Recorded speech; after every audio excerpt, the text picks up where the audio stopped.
I nearly missed an Ado collaboration. It's not on her channel. Thank you, everyone, for alerting me to this. I can't wait to dig in.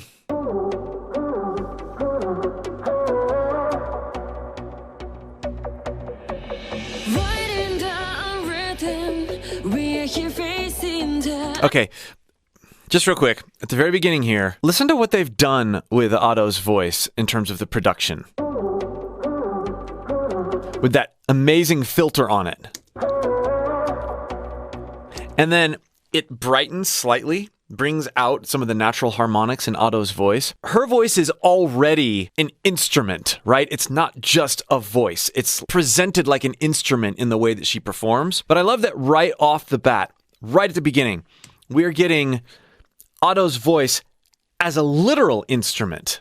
They've processed it and done it in such an obvious way that it's barely supposed to pass as a voice.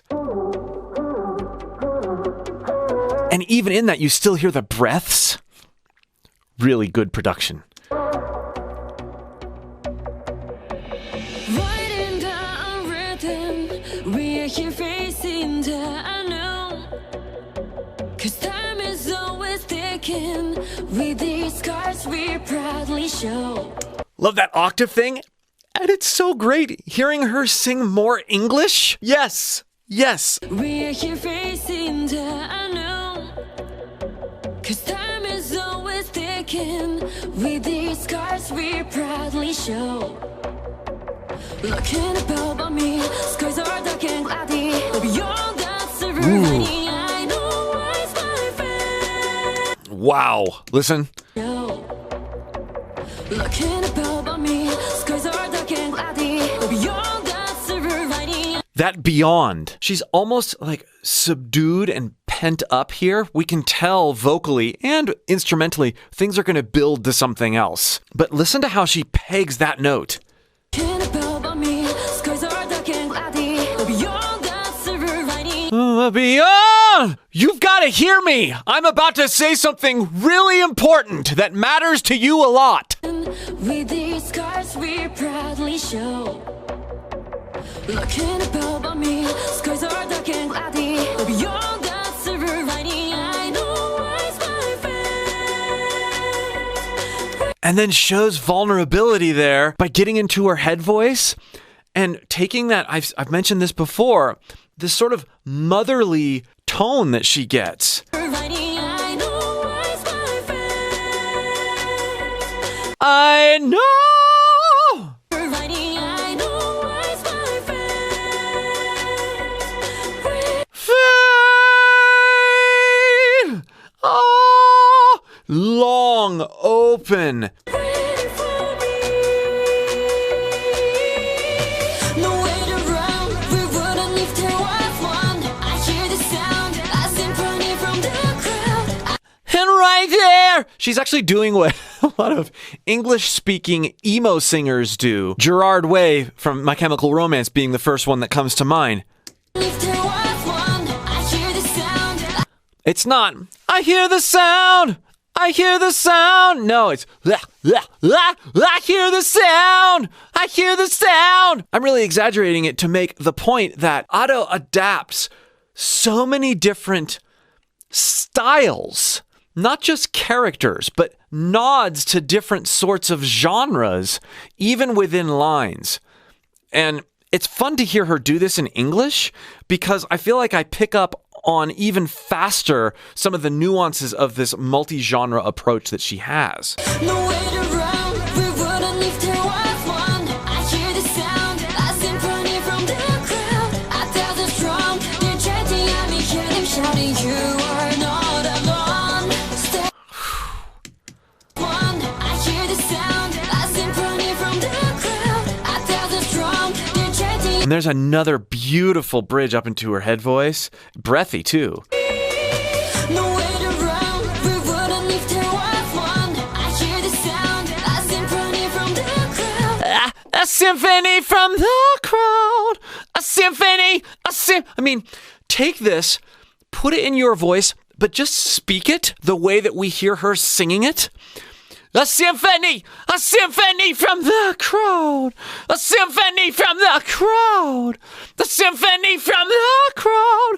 A symphony from the crowd. I gradually singify it, make it more musical, but I start with the range of expression that I pick up from Otto. This is a great way to learn how to sing. Not necessarily imitating someone's singing voice, but imitating the attitude they project and then putting it in your own singing voice. If you'd like help doing this with your voice and doing it more specifically, click the link below in the pinned comment or video description and join my free singing course. I'll help you pull from your inspirations and figure out what your voice can really do. I tell the strong, they're chanting at me, hear them shouting, you are not alone. Stay cool. Cool run there. I'm shouting, you are not alone. Stay cool. Stay. Ooh, belting. I tell the strong, they're chanting at me, hear them shouting, you are not alone. Stay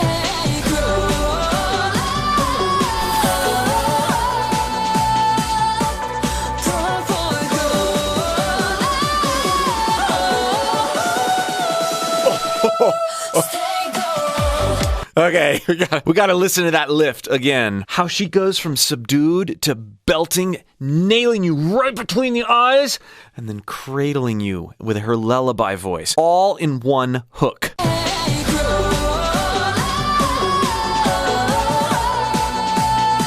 And notice how they've put a little distortion on the mic?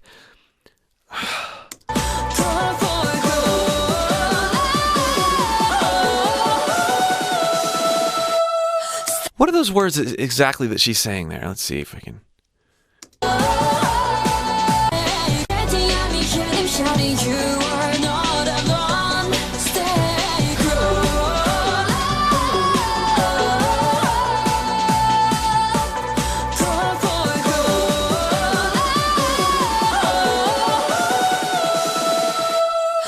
I think she's saying go for gold there on that last one, but listen to what she does with all the vowels as she travels around in these different areas of her voice, both with notes and with placement.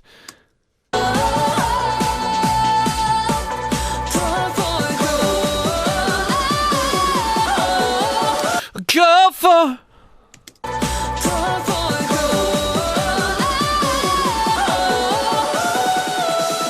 She opens up and plays with the vowel, again, more like an instrument, phrasing around different harmonics in her voice than simply trying to get notes and words out. And that's where we get that belty, hit you between the eyes, and then this sort of letdown afterward.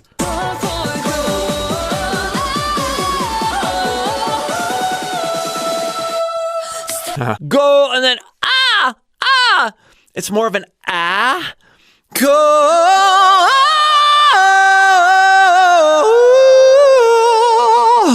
and then retreating into a head voice.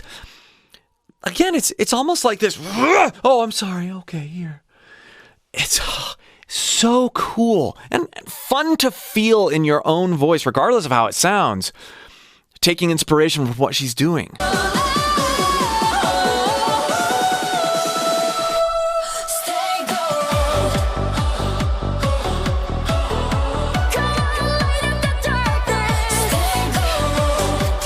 Pure sounding.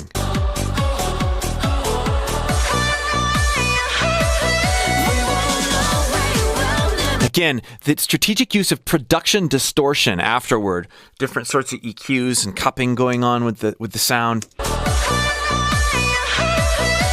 And the contrast between this part here, follow where your heart is, and then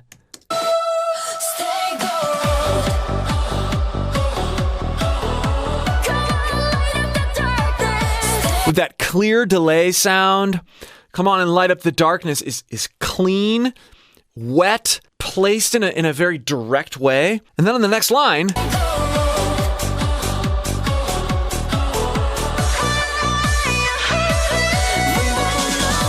follow where your heart is, distorted and and murkier. And I feel like this reflects the lyrical content in a pretty profound way. If we think about this,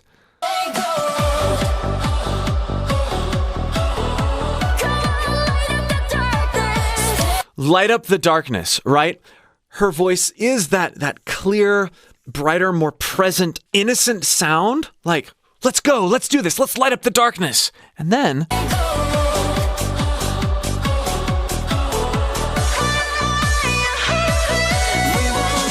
follow where your heart is. It's often more difficult when you really start to think about it. Oh, follow where your heart is. That's scary. Just follow my heart. Light up the darkness is this like, oh yeah, we're going to do this. Good cause. Let's go for it. And then follow your heart. Oh, now I have to trust myself. This is murky. This is messy. And the way that they've produced her two lines here reflect that sort of conflict, inner conflict, so perfectly.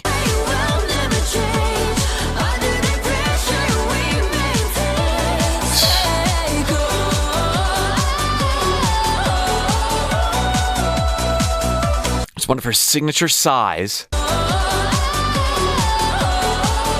Oh!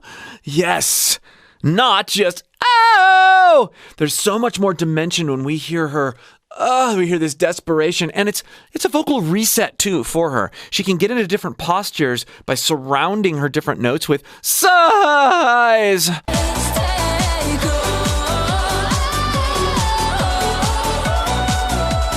And just one more thing about this beautiful line. Notice how she creates a hard onset on that high note. Oh! It's not or it's deliberately right on the note, but it's not every note that way. She's phrasing in such a variety-oriented way.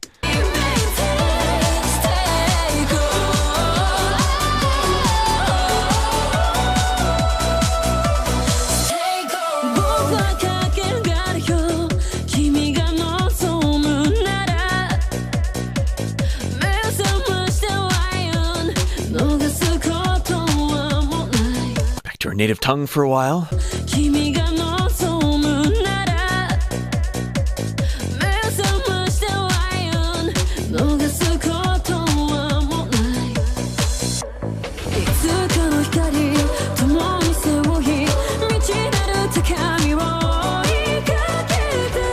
So many rhythmically interesting things too, and these songs that go back and forth between two different languages really highlight the different opportunities that you have to shape notes or rhythmic figures. Very different. There's different melodies that are inspired by the Japanese language than there are melodies inspired by the English language. They're both beautiful.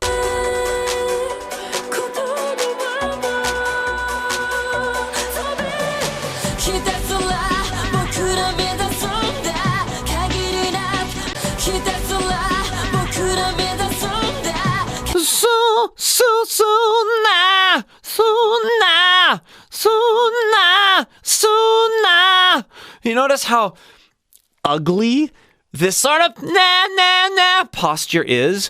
Because she's always ping-ponging around and surrounding some of these brasher postures with warmer, mellower postures, these brasher things become beautiful. What an allegory for like a flower arrangement even, right?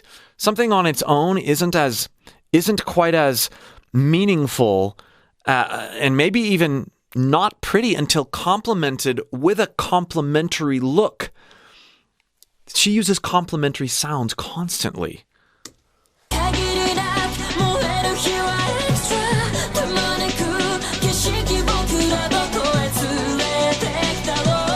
I counted at least 5 sighs there into different notes.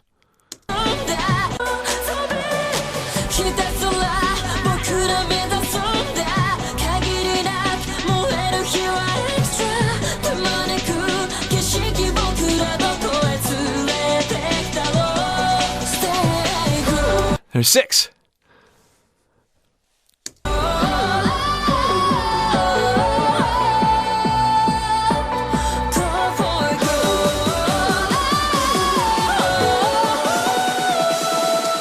love that lift. Love it. One of my favorite lifts I've heard her do.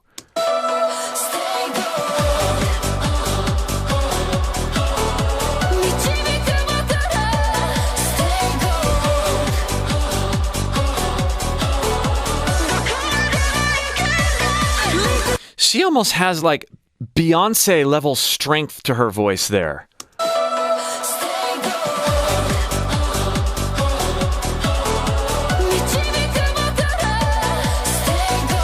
So much belt power, but it's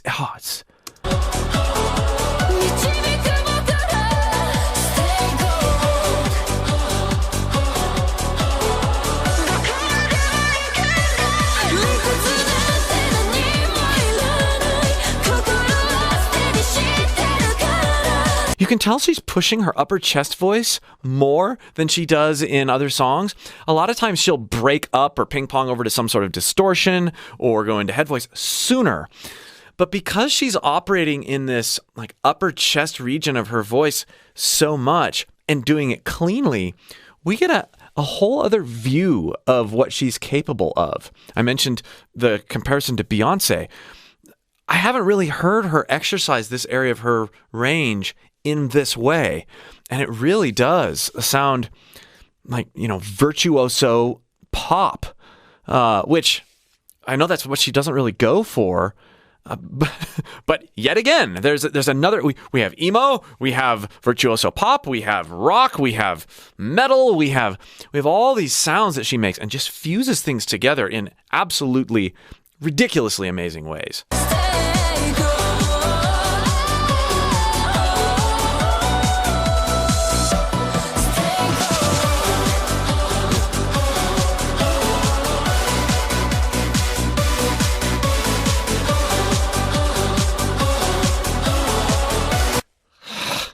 Her voice is being used as an instrument again and less like a voice.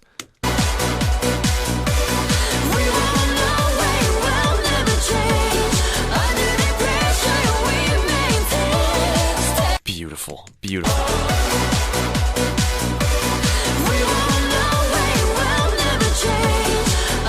That's how she lightens up on change.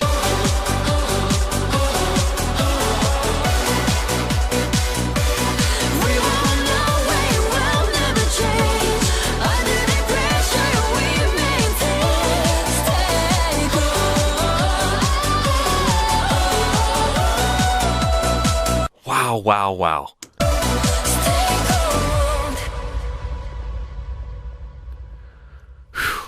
Brilliant. And I try to not use that word very often.